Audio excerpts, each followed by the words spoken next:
There's something about you. Oh, Tabitha. You sly old thing, you. You've really outdone yourself this time. The people of Harmony have no idea what they're in for today. No idea at all. I'm just an old woman trying to make an honest living. Honest? You cheat people out of their money. I only tell people what I see in their lives. Well, you know what I see in your life? Jail. I'm calling the police. No. I'll make you a deal. No deals. Let me give you a reading, and if you think it's accurate, then you don't go to the police. Forget it, lady. You have 2 daughters. Everybody knows I have. You're in sports. You're a coach in the high school. That's general information. And what about your father, Mr. Russell? What about my father? He's dead, isn't he? It's a lucky guess. He worked at the country club. 2 of you were inseparable. Everyone thought you loved him. I did love him. My father was a great man. But you didn't always love him, did you? Like hell I didn't! Even when he would act submissive to those white people he worked for. You thought your father was weak, didn't you? No.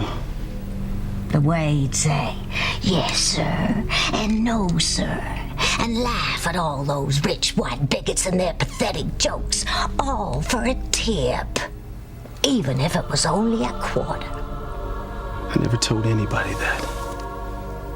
No one. He demeaned himself so that his son could have a better life. He hated being a servant. He did it for you and your mother. I never understood at the time what he did and what he sacrificed for us. And you felt so guilty when you found out. Yes.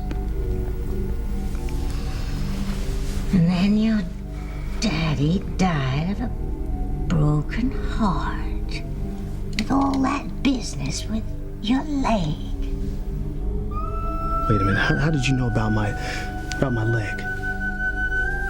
All his dreams for you ended when you got hurt. It wasn't my fault. No, it wasn't. It was someone else's. And you could kill that person who did that to you, couldn't you? They're the reason your father died of a broken heart, why he died such an early death. Yes. Who is that person? Give me their name.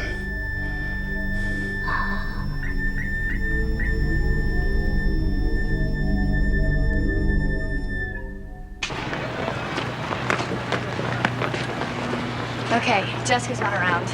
So what's this project Naked Men? I'm gonna have a contest here at the carnival tomorrow. To choose Mr. Harmony, all the guys have to wear bathing suits.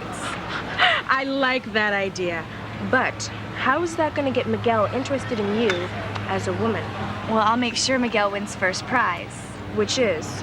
Dinner with a surprise date. And let me guess, that surprise date is you. Right. So what's the big deal?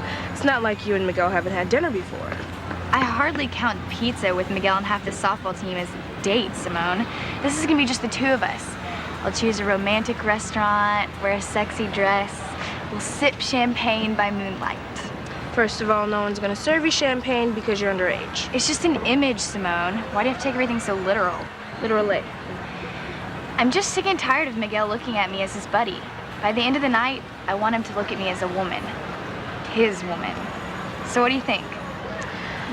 I think that if anybody can pull this off, you can, Kay Bennett. Well, we just have to keep my plan a secret because the last person I want to find out is Jessica.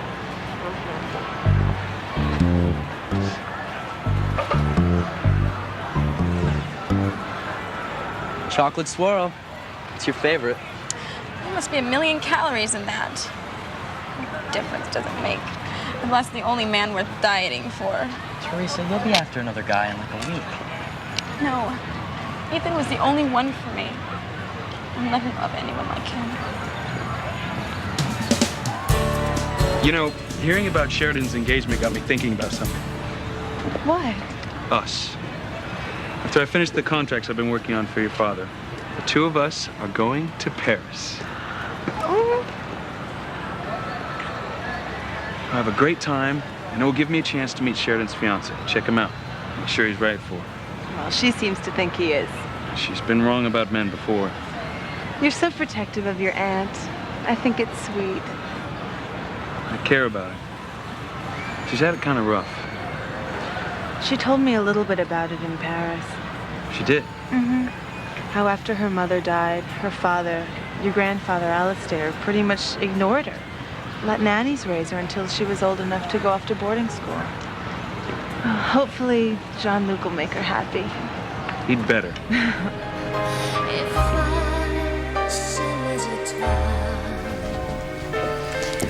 I want this to be our song, Jean-Luc. Whenever we hear or remember this night, the night you proposed to me and made me the happiest woman in the world. Well, it's official. This is our song.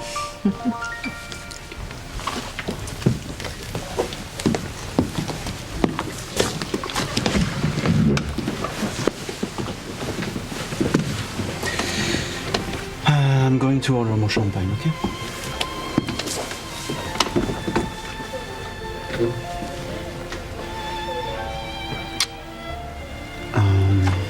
Wow.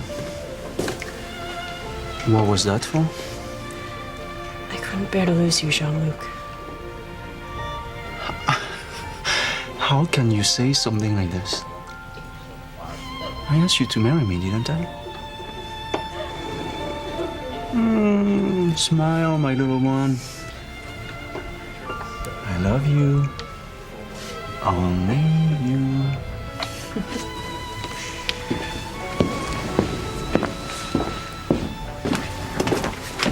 Where are you, Mademoiselle Crane? I cannot wait to tell you the truth about Jean-Luc.